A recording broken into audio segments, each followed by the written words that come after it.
হচ্ছে। আমাদের সিনিয়র লিডাররা জেলা সিনিয়র লিডাররা ভেতরে বসে রয়েছে।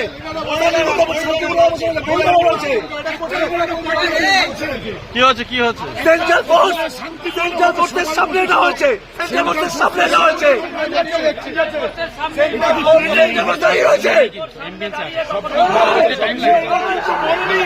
সব সেন্টার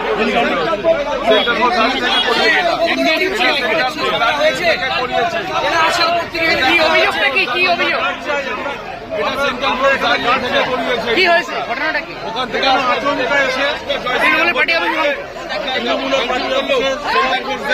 পুরুষ মহিলা একত্রিতভাবে বসে আছে, এসে ভাঙচুর কারা করলো? এই জয় শ্রীরাম হিন্দুত্ববাদীরা। কি চাইছেন আপনারা? আমরা চাইছি গার্ড চাইছি, আমরা তো আতঙ্কিত।